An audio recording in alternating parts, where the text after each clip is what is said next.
All right, you may begin whenever you're ready, okay?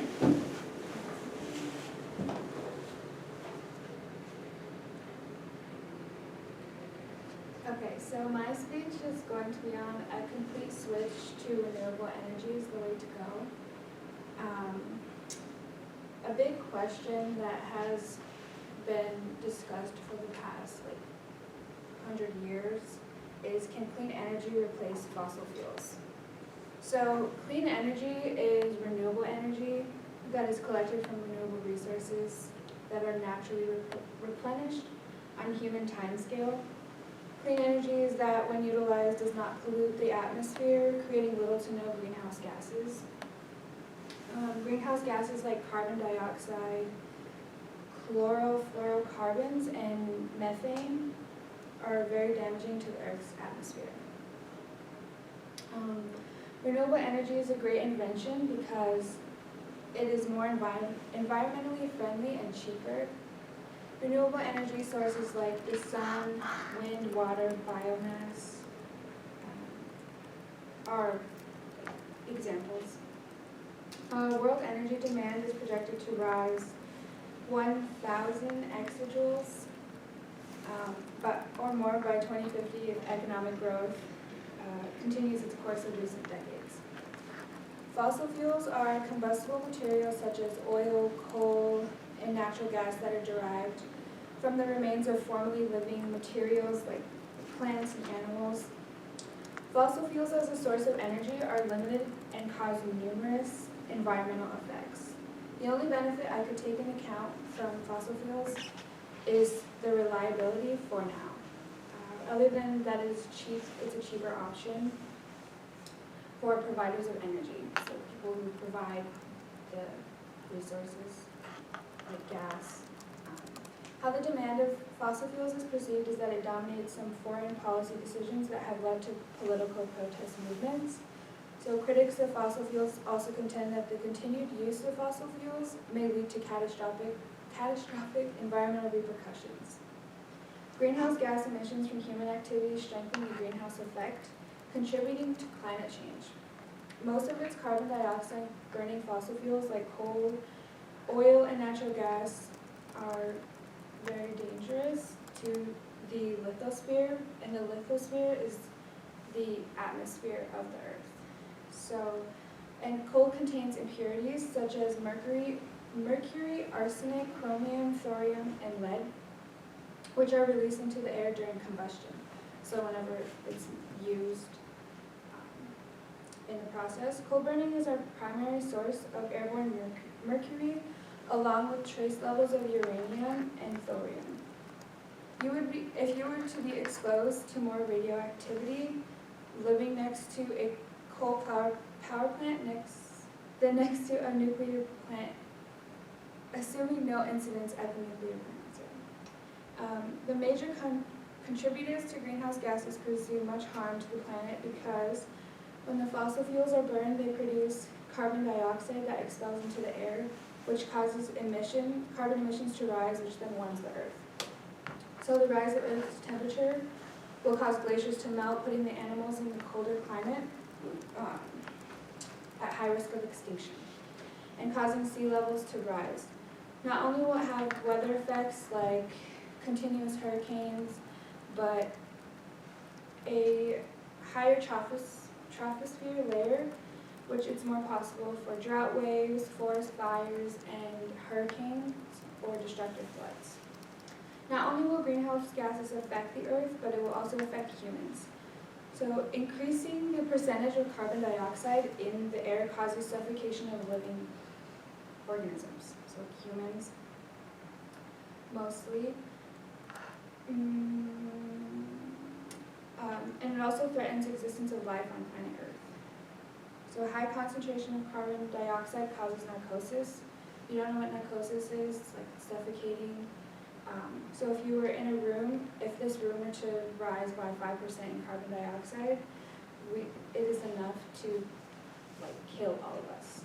So it is very dangerous to the environment.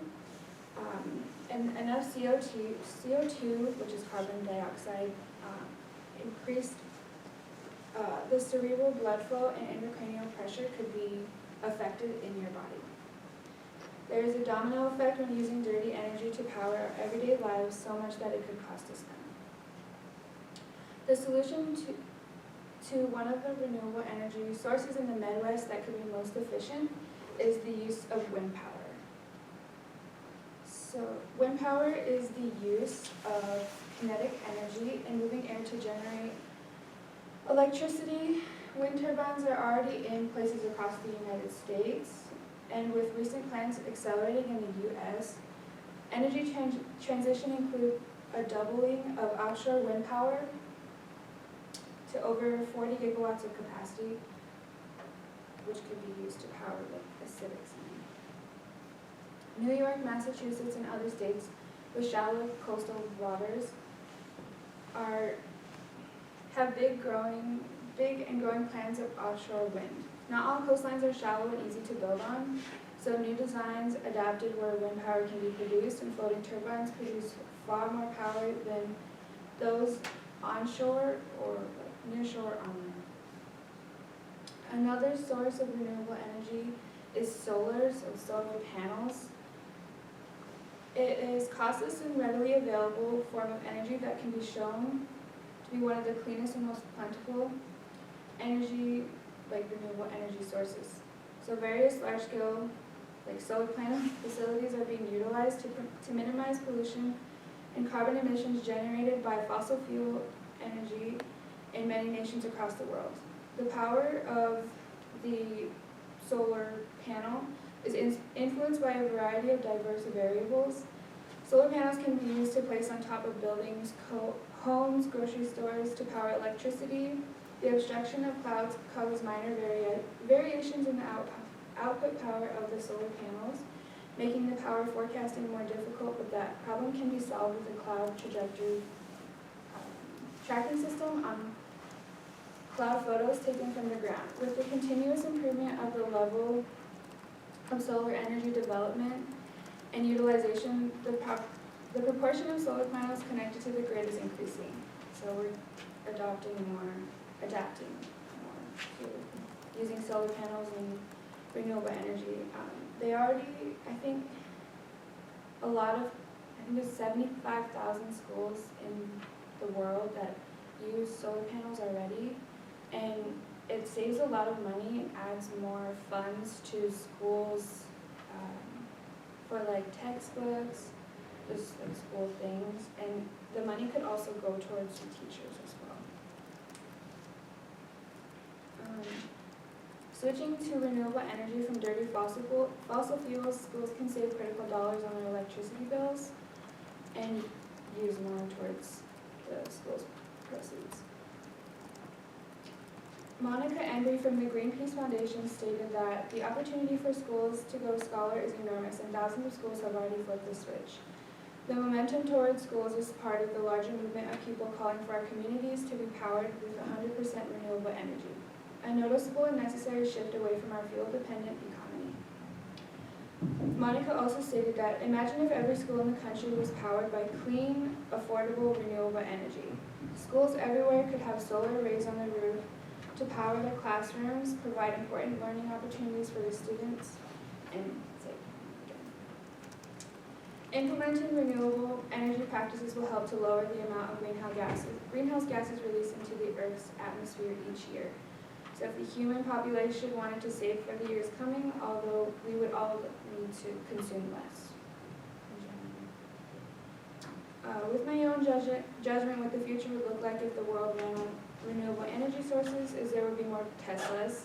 Transportation would run only on electricity instead of fossil fuels, electrifying all production processes like materials for steel mining, electrifying all production processes like heating homes with electric pumps, and using solar panels for lighting. The health benefits for switching to renewable energy sources is without the burning fossil fuels. The severity of cancer, heart disease, and lung disease among children and adults will decrease. So one way to move forward is figuring out what each environment needs for their weather. The Midwest best bet would be to use wind power. There's actually windmills all over the state as well.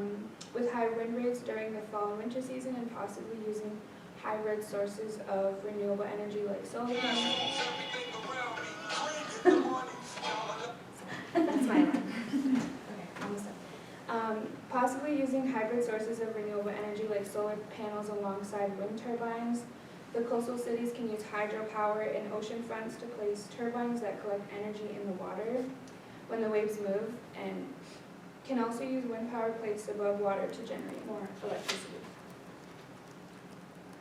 Setting a plan into place is important because it could show the possible effects of what could be done to better the future, but making a plan that's malleable, so like if we come across